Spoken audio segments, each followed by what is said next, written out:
to start things off, Randy, Hyundai showed a couple of important refresh models this morning. I think you were on stage doing it yourself. Why is Hyundai so committed to auto shows? Well, first and foremost, we had a fantastic morning. So let me just say that we got the day off started on a really high note with the Ioniq 5N announcement, winning High Performance Raw Car of the Year. I mean, that really kicked off today's auto show. So that was pretty special for us and special for the entire team. But the auto shows are still very important for us because it's a great way for us to showcase our product. Obviously, there's a lot going on in the Hyundai space. It's a great time to be with Hyundai, and what better place to bring the cars out of the showroom and get them in front of the consumer? Carly, did you have a follow-up question? I mean, it's been clear to everybody that Hyundai is kind of at the forefront today, and the Tucson and Santa Cruz refreshes that we saw this morning, really. Cool stuff. What's that? No, really cool stuff. Very cool stuff. And it also reminds us that Hyundai's crossovers have continued to keep the brand super hot, along with, of course, the EVs that you all continue to roll out, especially with the announcement this morning of the Ioniq 5N as the world performance car.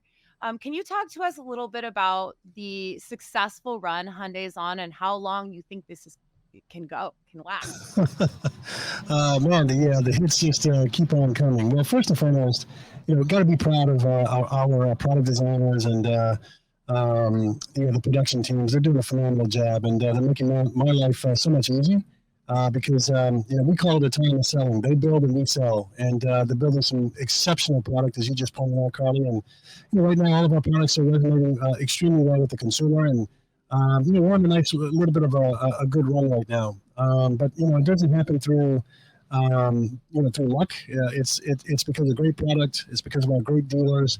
And it's because of operational excellence. And right now, I think we're clicking on all cylinders, and we've got to find a way to keep the momentum going.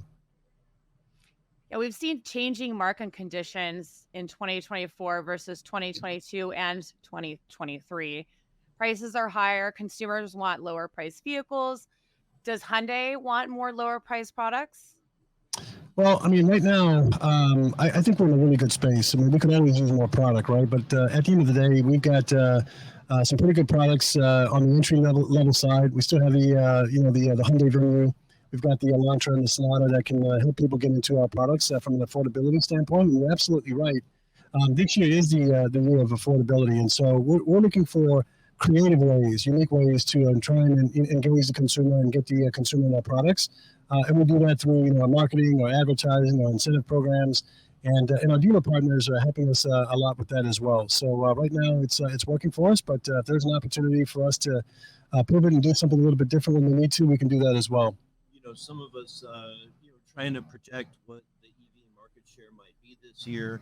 And EVs, sales have been growing faster than the market as a whole, but maybe, growing a little more slowly now, and especially with more automakers, Hyundai among them, bringing out more affordable models that are gas burning.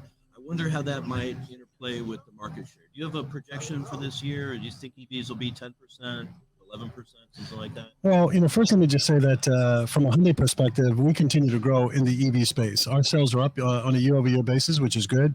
And then when you look at our total green space, we're up 54% on a year-over-year basis. So pretty significant. But we're all in when it comes to EVs. We've got our Meta plant in Savannah, Georgia, that's going to come online in Q4 of this year. It's a $12.6 billion investment. We're going to bring in 8,500 manufacturing jobs to the table and contribute to the gross national product. And so we're all in. However, having said that, if we need to make adjustments and we need to pivot and try to meet the customer where they are in terms of their journey towards electrification, we can do that as well. We're producing hybrids. We're looking for ways to produce even more hybrids if we need to. But at the end of the day, we're all in when it comes to electrification. If you're going to reduce your carbon footprint going forward, you're going to have to do it with EVs. You can't do it with hybrids. But again, the good news from a Hyundai perspective is that we can pivot in any direction and try to meet the consumer where the consumer is in terms of their journey towards electrification. Yeah, it doesn't always work for everyone, especially Exactly. in different markets and different regions. But That's right. the plug-in hybrid can reduce the carbon output. I mean, they save maybe 80% on average. I mean, everybody I know who has one, they get like 1,000 miles to the gallon because they drive it around town as an electric car. But if they want Exactly. to drive to Chicago, they can hop in the car and go without any range anxiety. Exactly. One of the vehicles we actually saw today, the Tucson, has a plug-in hybrid, which is something that Hyundai has said it will focus on. Randy, you just said you can be flexible with and meeting consumers where they are. I believe, and it also has a hybrid, plug-in hybrid and conventional ICE engine. But the plug-in hybrid is the lowest mix in total sales. Does Hyundai see that to grow moving forward as consumers see this as more of a bridge technology? Yeah, absolutely. As I mentioned earlier, it's all about meeting the customers where they want to go. And EVs perform really, really well in the coastal markets because the infrastructure. We've got a very, very robust EV infrastructure in the coastal markets: California, Oregon, Washington, New York, and Jersey, and the Eastern Seaboard. EVs perform extremely well. You get into the Midwest, the infrastructure is not as robust, and so that's one of the reasons why we've partnered with 6 other automakers to help improve the infrastructure in the United States. It's all part of our corporate vision, which is making progress for humanity. Right? We're trying to enhance the journey and better the journey of human life, and this is one of the examples by us making that significant investment in the marketplace and helping the U.S. establish that infrastructure as part of our responsibility. If you go back 100 years, let's just say, right, when gasoline engines first came on the market, it was the exact same thing. People loved it, right? But they were scared because, hey, if I try to travel from Texas and go over to, Arizona, I don't know if I could make it because the infrastructure just isn't there, right? So, or I'm going to run out of gas. And, we're in that exact same space today, but the future is electric. And I think we showed this morning how fun electric can be with the high performance Ioniq 5N, right? So not only do we have, efficient EVs, but now we've got high performance EVs, which can bring a lot of fun back to driving. And, I grew up in the muscle car era. And for me, this was a pretty exciting morning. For sure. Hey, we have a question from the audience. Someone says he's with the GSA, General Service Administration Government fleet, asking how the federal government can get greater allocation of hybrid and battery electric vehicles for the federal fleet. Hey, just call us.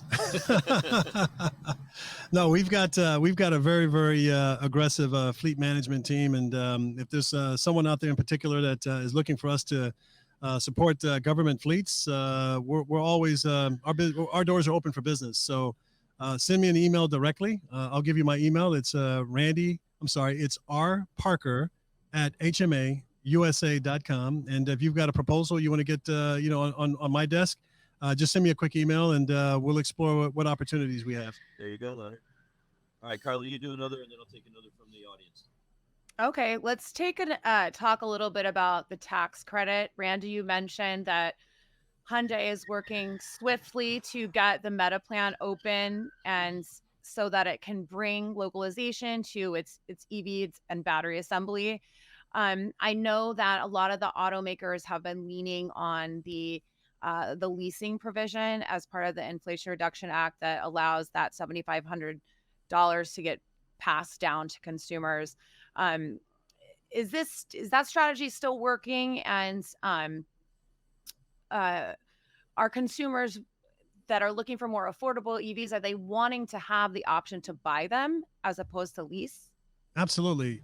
Well, the good news is that right now, our lease strategy is working very well for both Ioniq 5N as well as Ioniq 6.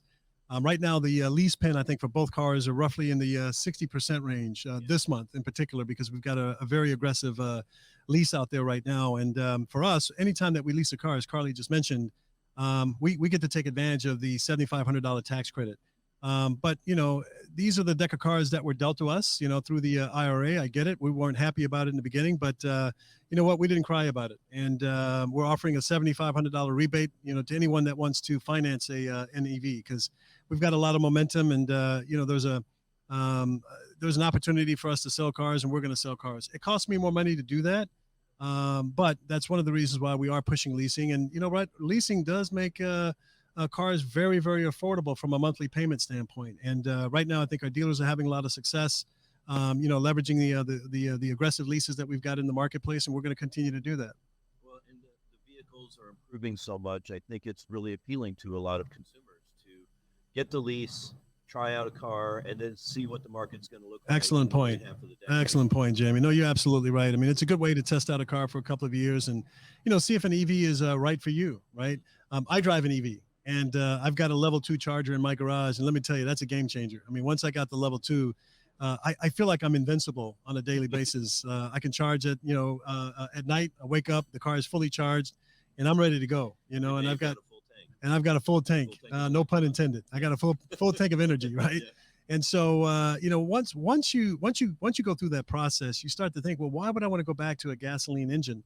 And for me, I feel really great, on a daily basis because I'm doing something for the environment. Number one, I'm helping to reduce our carbon footprint. Number two, and I'm also helping us to reduce our dependency on foreign oil, which I also think is very, very important. So from a national security perspective, I think that's always a good thing, And so I know that EVs isn't for everyone, but over time, the EVs and the technology and the range is going to continue to improve.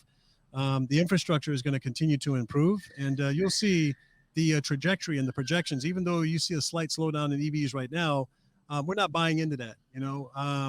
Our sales are up on a year-over-year basis. We're going to keep our foot on the accelerator, and we're going to keep the momentum going because, again, we're all in when it comes to EVs.